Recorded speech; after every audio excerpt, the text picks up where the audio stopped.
Okay, so it's been a while, but I've decided to do a tier list. Actually, Bloodborne weapons tier list from the one and only Les Webster. We've got some subscribers now, so man, these ads are so annoying. So anyway, I've decided to do this list. I've played with all of these weapons at least several hours, I think, for each weapon. I have my favorite, so I spend more time with than others. But I thought I've had enough experience playing Bloodborne to the point where I think I can give a pretty fair review. I don't know how fair I'm not sure about a review, just a few comments about each weapon and put them in a correct, in what I think is the community ranking. So I'm actually going to be doing two lists. The first list I'm going to do is what I think most people would rank, what I think most people would agree with is like, this is the best tier, or best weapons, these are the not as good weapons, and these are the worst weapons. You get the idea. And then the second list is going to be my own personal list here. So anyway, we got two lists to make, so let's do the community list first. So let's just start at the beginning and work our way down. So it looks like it's all in alphabetical order. Alright, so the first weapon we have is the Amygdalin Arm. You get this weapon in the DLC after you can get it pretty early after killing Vicar Amelia, and then just make a mad dash to it, you'll be able to get it. It's a mace that turns into a whip. It's got good rally potential. It has a magic buff, permanent magic buff on it. It really is kind of a strength arcane weapon, but I think quality builds can use it. Strength skill builds. So it's a pretty versatile weapon. It's also, I've noticed, a pretty good choice for rapid poison builds. I am a fan of this weapon. This is probably the weapon that I have the biggest change in opinion of. Like when I first played the DLC and was messing around with the weapons, I didn't care for this weapon like at all. I just didn't understand it, didn't care for it. And now, the more I used it, the more I love this weapon. And actually, it's probably going to rank pretty high on the community list. But I think for most people, I'm going to put it in C tier. Next we have the Beast Claw. It's the only weapon that's exclusively found in the Chalice dungeons. You know, not counting the uncanny and lost weapons. It has pretty low AR, which is kind of what's holding it back. But it has inherent beasthood on it, which means you get a free beast meter when you use the transform attack. It has its role, but I don't really see too many people using this weapon seriously, like it's like their main weapon. It did get some style with it when you buy the DLC and you get when you kill Lawrence and get that rune that allows you to get a different moveset, which is pretty cool. But all in all, it's not really a weapon I use too much. You can't use it for arcane builds either. It's pretty much strictly a quality build weapon, I think. I'm not entirely sure what builds use it, so I'm going to put it in maybe D tier. Okay, so now we have Beast Cutter. Beast Cutter is like the first DLC weapon you get. And I like the weapon. It's a mace, it's serrated, so it does extra damage against beasts, and has a whip form that has pretty good range. I know there's a lot of people on the internet, a lot of people in the community will complain about this weapon because reasons, I guess.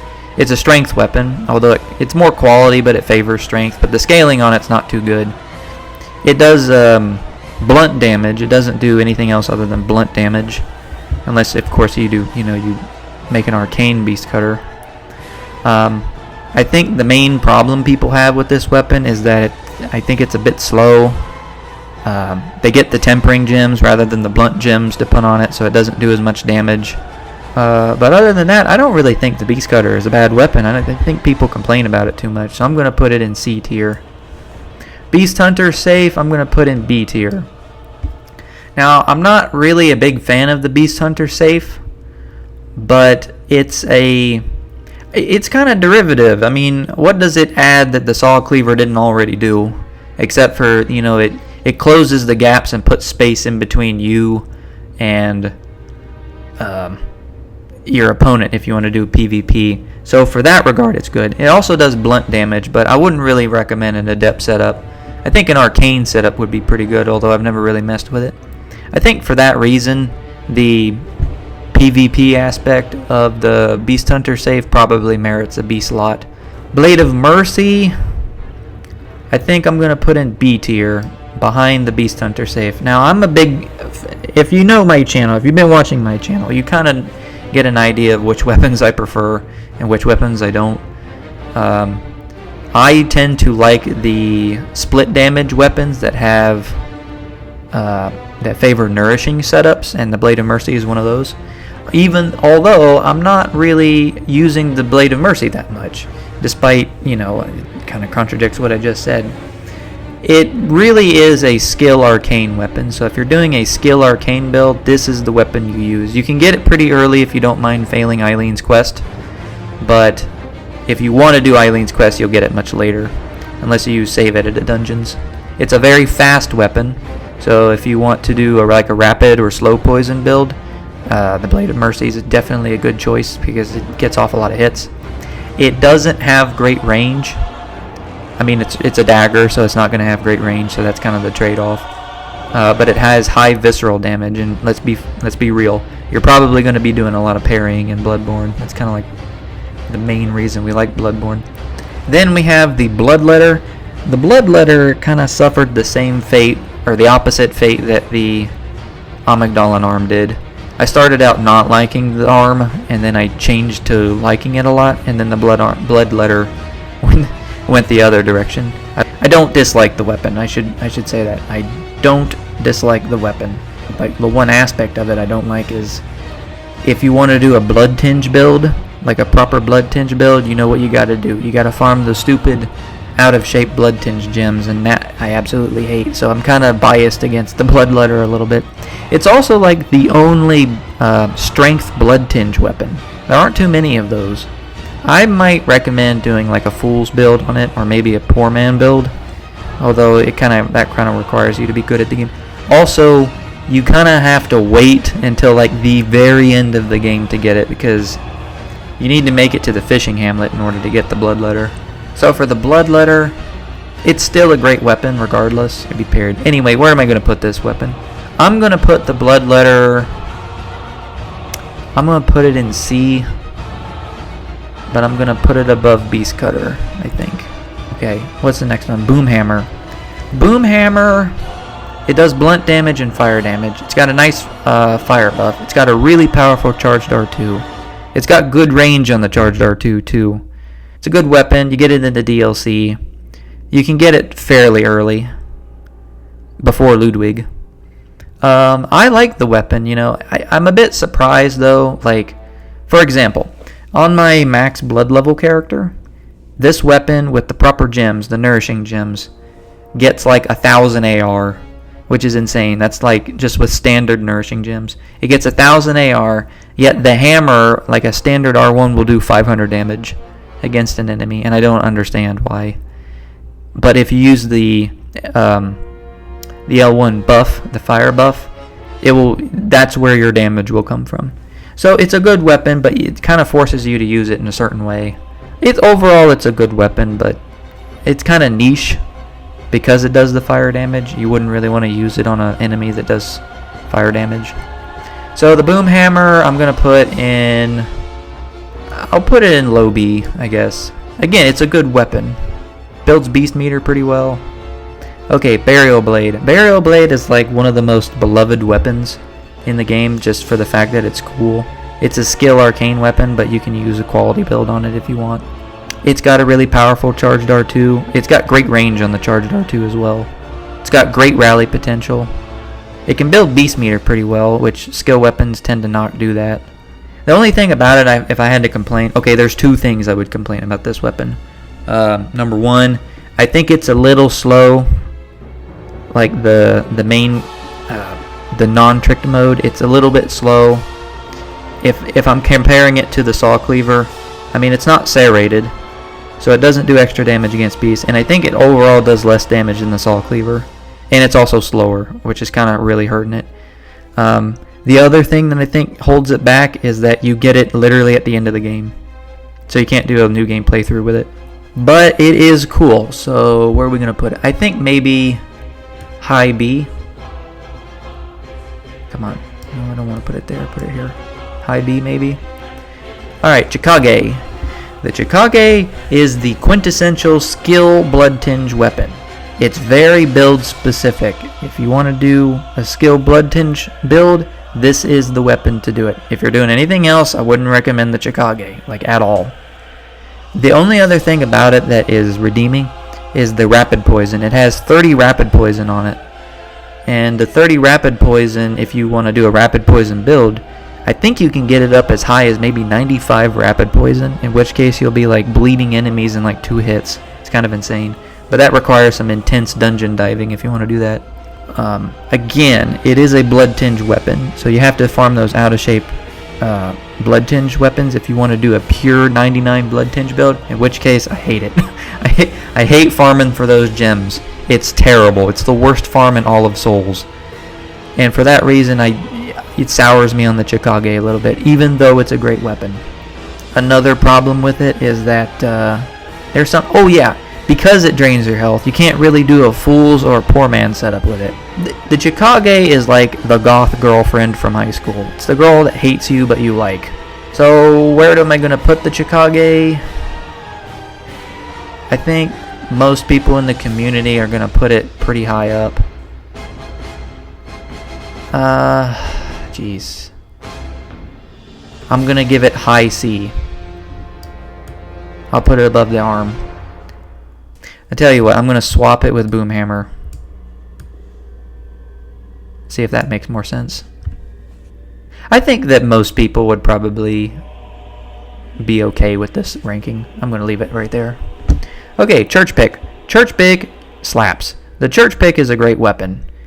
It is primarily thrust damage. Most enemies are weak to thrust. If you use the Adept gems, you'll get even more damage and more visceral damage because it scales well with thrust. If you're doing a quality build, this thing freaking destroys enemies. People say that it's serrated, but I don't think it is. I think it has a Beast Hunter effect on it, which there was a video I saw on YouTube explain the difference between Beast Hunter and serrated version. But overall, you do more damage against beasts, so it doesn't really matter. So you do more damage against beasts, and it's righteous, so it does more damage against vile blood enemies than other weapons. Church weapons tend to be righteous. So you got like 2 things going for it. It's a great weapon. You can buff it. It's great for arcane builds. Skill builds, like pure skill builds, are great with it. So if you want to do an arcane build, a skill build, a quality build, or even maybe a strength build, the Church Pick is going to be great. I think it's great for PvP too. I can't really find a reason to complain about the Church Pick other than you have to kill Ludwig. You have to go to the research hall and explore around to get that key so you can kill that NPC that has it. So it makes you work for it a little bit. So Church Pick is going to be ranking pretty high. I think it goes above the Burial Blade, to be honest. I think that makes sense to me. Okay, Holy Moonlight Sword. Everyone loves this sword. This is like one of the more versatile weapons in the game. You have to kill Ludwig to get it. You can use it as an arcane build. It's not as niche as people think it is. You can use it in arcane builds. You can use it in quality builds. I think strength builds and skill builds also can use it pretty well.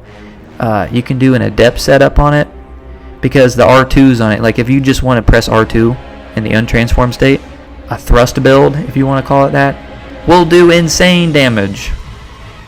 You get insane visceral damage. You get insane striking damage. Everything about this weapon is insane. I think it's probably A tier. Most people would put it in A tier. Hunter Axe, also A tier. I might put it above the Holy Moonlight Sword. The Hunter Axe is... it's the strength build weapon that you start with. Like if you're going to do a strength build, you're probably going to choose the Hunter Axe. It does blunt damage. So I would recommend doing either setup, Tempering setup or Adept setup. But I know that for BL4 runs, the Hunter Axe comes in useful for the fully charged R2, the spin to win move. Okay, Kirkhammer. The Kirkhammer is probably going to go in C. Most people would probably put it there. It's a good blunt damage weapon if you want to do a blunt setup. If you want to do tempering setup, it's also good. It's pretty much a pure strength weapon. You get it pretty early as well. It's righteous, so it does extra damage against vile blood enemies. So Kirkhammer's going to go in C. And I would probably put it maybe here in the middle.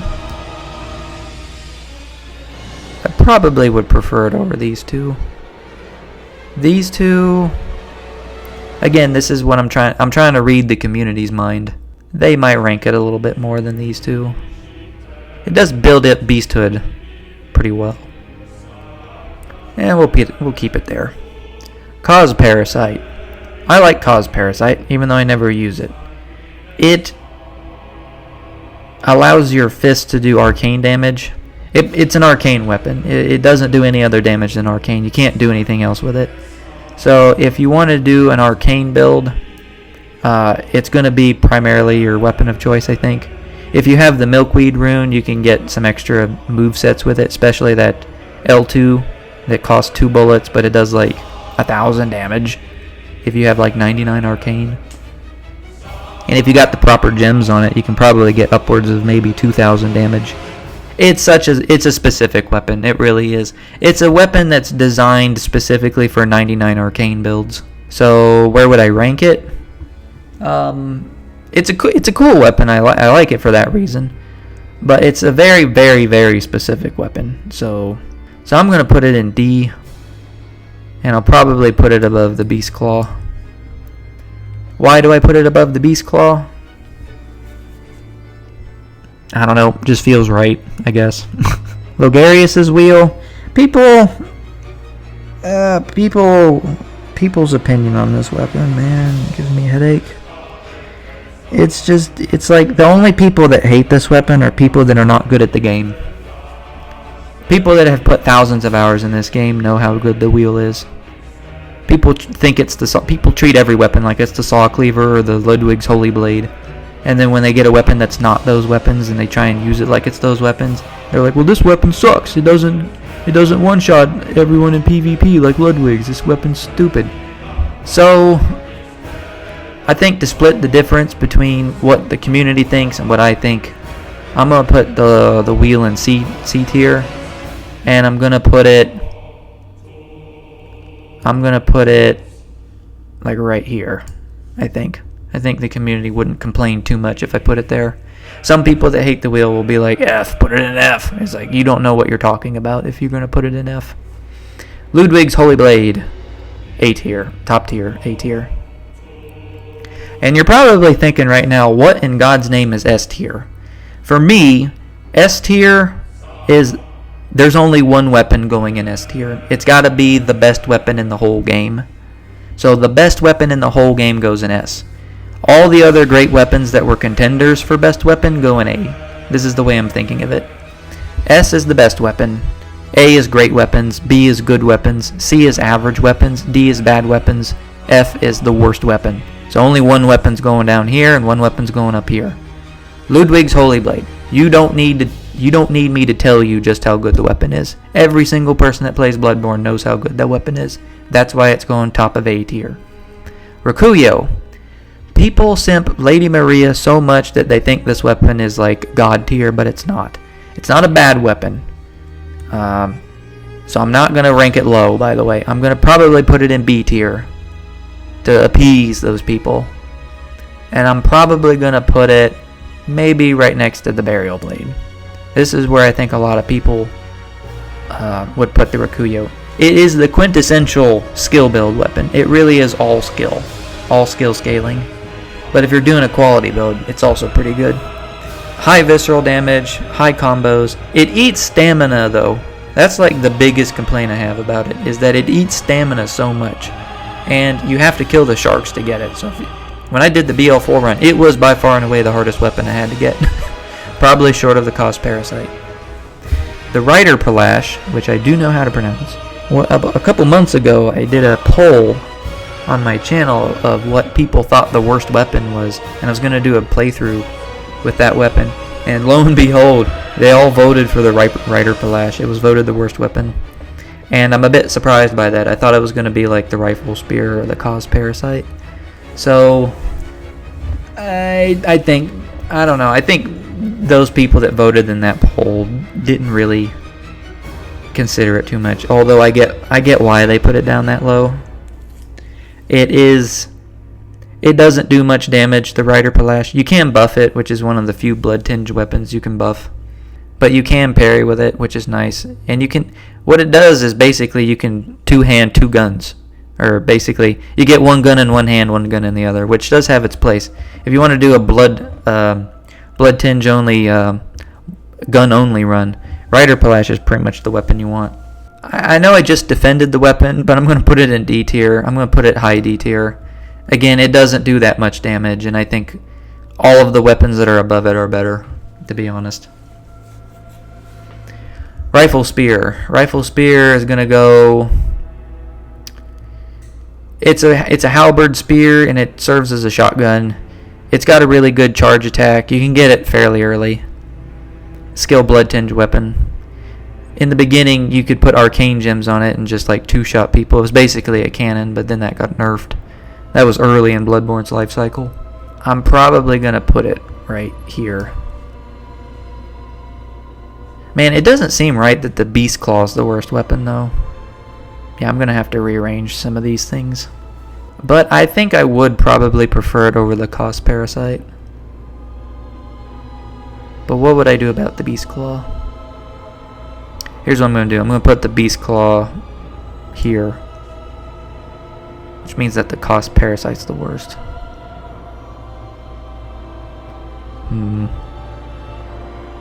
I can't put the Kos Parasite that low. It's really good for arcane builds. But if you're not an arcane build and you don't have the gems for it, which do take a long time to get to, that's also kind of hurting it. Okay, I'm going to put it like that. Maybe. Alright, we'll put it there. Alright, so that's going to be it for now. Alright, so let's finish this up. This is going on for a while. The Saw Cleaver. It is the first weapon you get. It is used in all BL4 runs. It can be used by pretty much any build except for Blood Tinge. And even if you are Blood Tinge, I would still use it. It's serrated. It has high AR. It's easy to farm gems for. There's literally nothing bad about this weapon. It has a nice vertical hitbox.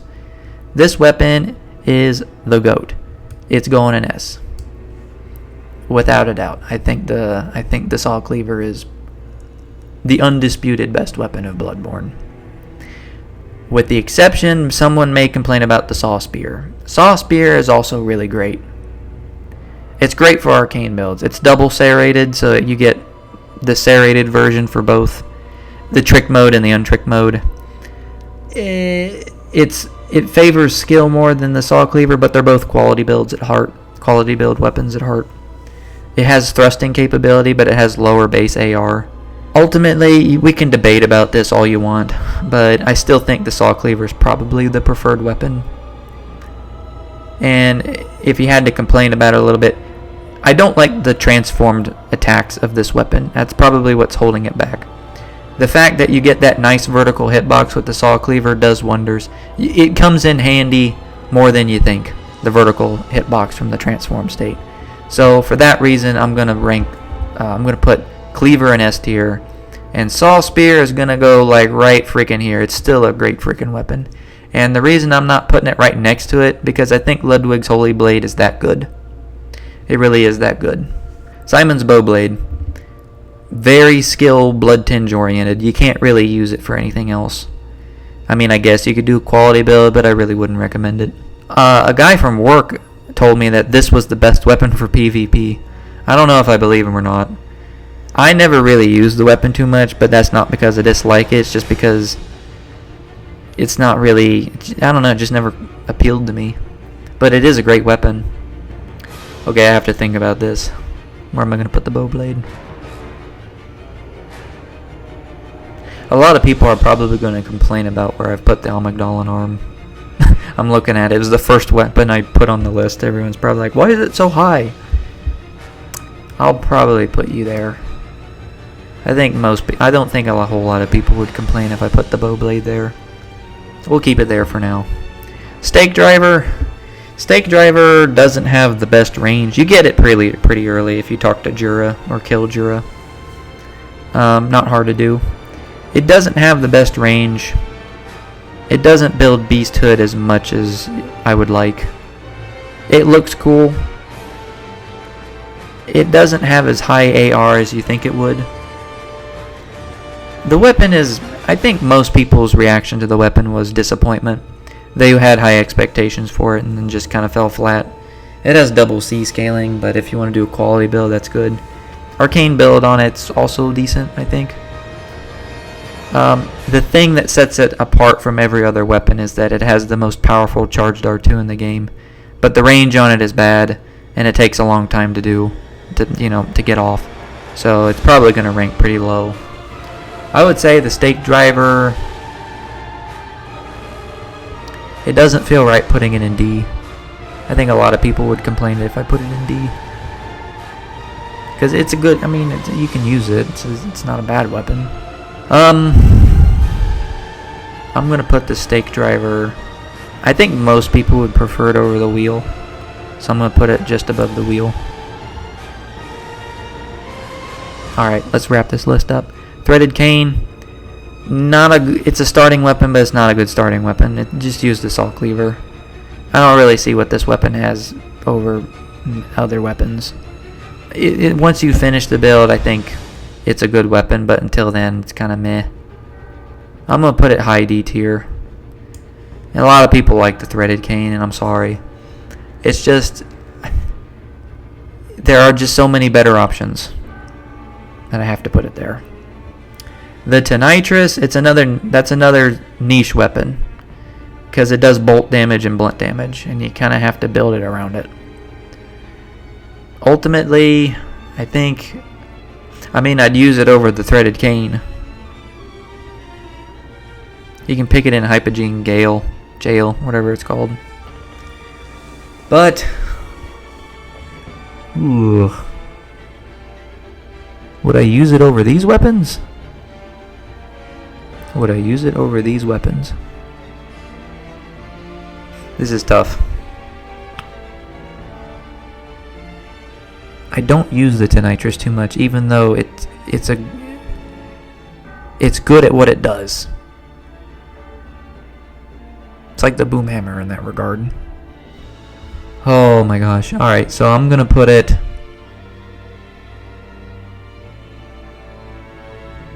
I'll put it right behind the wheel. We're gonna arrange some things here shortly. Where the jigsaw?